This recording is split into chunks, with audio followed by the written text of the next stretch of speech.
Hello everyone, welcome to Rototalks. 2025 ആദ്യത്തെ സിനിമ identity, written and directed by Akhil Paul and Anas Khan. അപ്പോൾ ഇതേ കോംബോയിൽ വന്ന ഫോറൻസിക് എന്ന് പറയുന്ന സിനിമ അത്യാവശ്യം നല്ലൊരു ഹിറ്റായിരുന്നു. അപ്പോൾ ആ ഒരു കോംബോയിൽ വരുന്ന സിനിമ, അല്ലെങ്കിൽ ഫോറൻസിക്കിന് ശേഷം ഇതേ ഡയറക്ടേഴ്സിൻ്റെ ആയിട്ട് വരുന്ന സിനിമ എന്ന രീതിയിൽ അത്യാവശ്യം ഹൈപ്പും കാര്യങ്ങളൊക്കെ ഈ സിനിമയ്ക്ക് ഉണ്ടായിരുന്നു. പിന്നെ ടൊവിനോ തോമസ്, അതുപോലെ വിനയ് റായ്, തൃഷ കൃഷ്ണൻ, ഷമ്മീത്, അജു വർഗീസ്, അത്യാവശ്യം നല്ലൊരു കാസ്റ്റും കാര്യങ്ങളൊക്കെ സിനിമയിലുണ്ട്. പിന്നെ ഈ സിനിമയെ പറ്റി പറയുമ്പോൾ ആദ്യം പറയേണ്ട കാര്യം ജെയ്ക്സ് ബിജോയ് അന്യായ വർക്ക്. ഒരു ത്രില്ലർ സിനിമയ്ക്ക് ഏത് രീതിയിൽ ബി ജി എമ്മും കാര്യങ്ങളും, അതുപോലെ സോങ്സ് ആയാലും ബി ജി എം ആയാലും ഏത് രീതിയിൽ സ്കോർ കൊടുക്കണം, അന്യായ ലെവൽ സ്കോറിംഗ് ആയിരുന്നു, ഒന്നും പറയാനില്ല.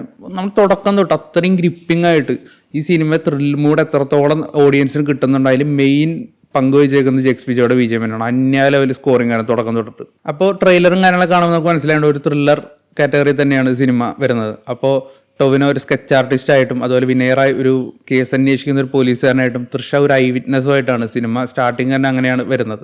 അപ്പോൾ പിന്നീട് അങ്ങോട്ടുള്ള കാര്യങ്ങളും അതിൻ്റെ കേസിൻ്റെ ചുരുളഴിക്കലും കാര്യങ്ങളൊക്കെ തന്നെയാണ് സിനിമയിൽ.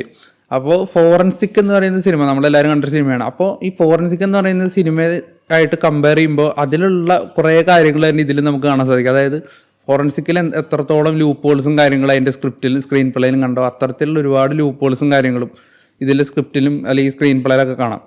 അപ്പോൾ എസ്പെഷ്യലി ഇതിൻ്റെ സെക്കൻഡ് ഹാഫ്, കാരണം ഫസ്റ്റ് ഹാഫ് കിടിലം ഫസ്റ്റ് ഹാഫ് ആയിരുന്നു, ഒന്നും പറയാനില്ല. കാരണം അത്രയും ഗ്രിപ്പിംഗ് ആയിട്ടുള്ള സ്റ്റോറി ടെല്ലിങ് കാര്യങ്ങളൊക്കെ ആയിരുന്നു, അല്ല കിടിലം ഇൻ്റർവൽ ബ്ലോക്ക്.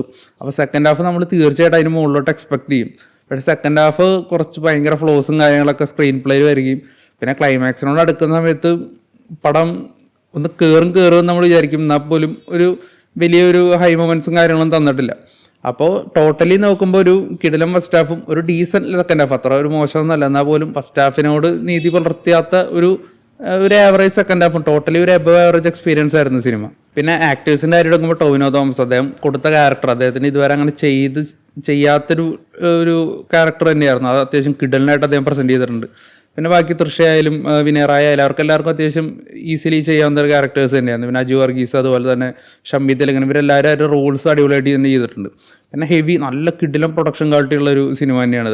അടുത്ത കാലത്ത് മലയാള സിനിമയിൽ വന്നിട്ടുള്ളൊരു കിടിലം പ്രൊഡക്ഷൻ ക്വാളിറ്റി ഉള്ളൊരു സിനിമ തന്നെയാണ്. ഇതിലെ ടെക്നിക്കൽ ഡിപ്പാർട്ട്മെൻറ്റ് ആയാലും സിനിമാറ്റോഗ്രാഫി ആയാലും അതിൻ്റെ എഡിറ്റിംഗ് ഡിപ്പാർട്ട്മെൻറ്റ് ആയാലും അതിൻ്റെ കളർ ഗ്രേഡിങ് കാര്യങ്ങളായാലും എല്ലാം ആ ഒരു സിനിമയുടെ മൂഡിനോട് നല്ല രീതിയിൽ ചേർന്ന് പോകുന്നുണ്ട്.